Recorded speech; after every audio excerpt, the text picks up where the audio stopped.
இன்றே டவுன்லோட் செய்து உங்கள் ஃபேவரட் ஷோக்களை என்ஜாய் பண்ணுங்க. அம்மா, நாம வழக்கமா போற கோயிலுக்கு போகாம இங்க வந்திருக்கோம். ஏன் ஏதாவது வேண்டுதலா? அப்படியெல்லாம் இல்லம்மா, இது கொஞ்சம் விசேஷமான கோயில்னு சொன்னாங்க. இது வரைக்கும் நாம இங்க வந்ததே இல்ல. அதான் இங்க வந்து சாமி கும்பிட்டுட்டு போலான்னு அழைச்சிட்டு வந்தேன். அம்மா, இந்த கோவில் நல்ல கட்டட அமைப்போட நிறைய சிற்பங்களோட அழகா இருக்குமா. அடிக்கடி இனிமே இங்கே வருவோம். கவலைப்படாதம்மா, மாப்பிள்ளை அடிக்கடி கூட்டிட்டு வர சொல்றேன். மாமா, அக்காவை அடிக்கடி கோயிலுக்கு கூட்டிட்டு வாங்க. அப்பதான் கடவுள் அருளால உங்களுக்கு நல்ல அழகான ஆரோக்கியமான குழந்தை பிறக்கும். சரிம்மா. கடவுளே, தெரிஞ்சவங்க யாராவது இங்க இருந்து ரேவதி கிட்ட அவ கல்யாணத்தை பத்தியோ அந்த டிரைவர் பையல பத்தியோ பேசினா தேவையில்லாத பிரச்சனை தான். அதனாலதான் இந்த கோயிலுக்கு வந்தேன். இங்க தெரிஞ்சவங்க யாரும் இருக்க மாட்டாங்க. மாப்பிள்ள, ஒரு அர்ச்சனை தட்டு வாங்கிட்டு வாங்க. ரேவதி பேர்ல ஒரு அர்ச்சனை பண்ணுங்க. சரிங்க அத்தை, இந்த வாங்கிட்டு தரேன். வாங்கம்மா போலாம். வா.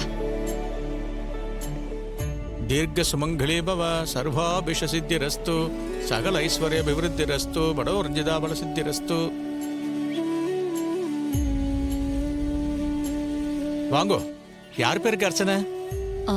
சாமி, என் பொண்ணு பேர்ல தான் அர்ச்சனை பண்ணணும். பேரு, நட்சத்திரம், ராசி சொல்லுங்க. ரேவதி மேஷ ராசி, அஸ்வினி நட்சத்திரம். நாமதேயஸ்ய மேஷராசியாம் ஜாதஸ்ய அஸ்வினி நட்சத்திராணாம் தொட்டுக்குங்கோ. சக குடும்பானாம் க்ஷேமஸ்தைரிய விரிய வித்யபல ஆயுள் ஆரோக்கியஸ்வர்யாணாம் அபிவிருத்தியர்த்தம்.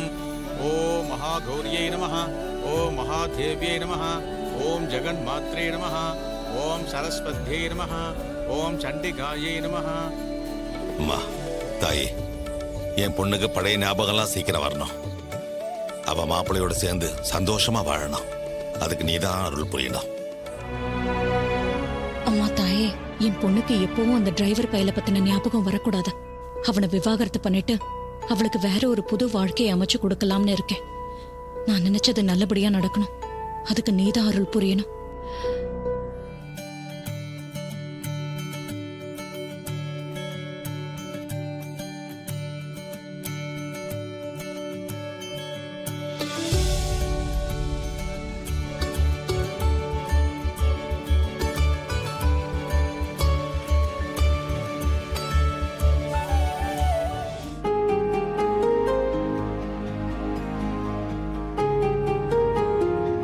என்ன ரேவதி பாக்குற? மா, என்னை யாரும் பாக்குற மாதிரி இருக்குமா? என்ன, உன்னை பாக்குற மாதிரி இருக்கா?